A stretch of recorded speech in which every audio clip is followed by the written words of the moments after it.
हाल ही में संत रामभद्राचार्य जी ने अपने एक पॉडकास्ट में कहा कि डॉक्टर बी.आर. आम्बेडकर को संस्कृत भाषा नहीं आती थी।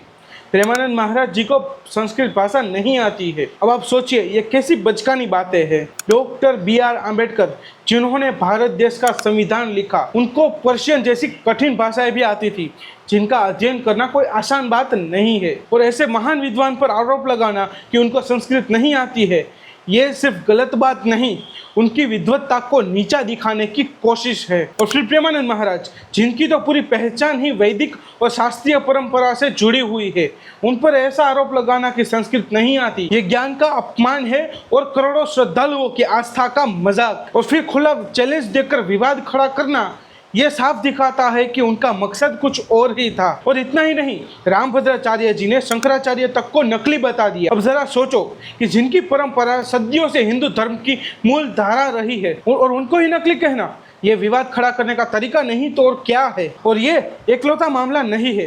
7 जुलाई 2025 के बाद ऐसे कई मामले उठाने की कोशिश की गई जिससे वोट चोरी का मेन मुद्दा दबाया जा सके। कभी फतेहपुर का मकबरा विवाद, तो कभी जीएसटी बिल पर बहस, कभी बेटिंग गेम्स को बैन करना, तो कभी संविधान में संशोधन 130 लाया गया। और हाल ही में 2-4 दिन पहले रामलीला मैदान में पीसफुली प्रोटेस्ट कर रहे एसएससी छात्रों पर पुलिस ने ऐसी लाठियां बरसाई कि आप देखोगे तो आपका खून खौल जाएगा। हर दिन एक नया तमाशा, नई सुर्खियां, लेकिन एक ही चीज है जो हर बार साइडलाइन होती है, वो है वोट चोरी का मुद्दा। और हाँ, आने वाले दिनों में अगर आपको सुनाई दे कि भाई देश खतरे में है, धर्म खतरे में है या फिर हिंदू खतरे में है, तो इसमें कोई हैरानी की बात नहीं है, क्योंकि जब जब बीजेपी खतरे में आती है तब तब देश, धर्म और खास करके हिंदू खतरे में आ ही जाते हैं।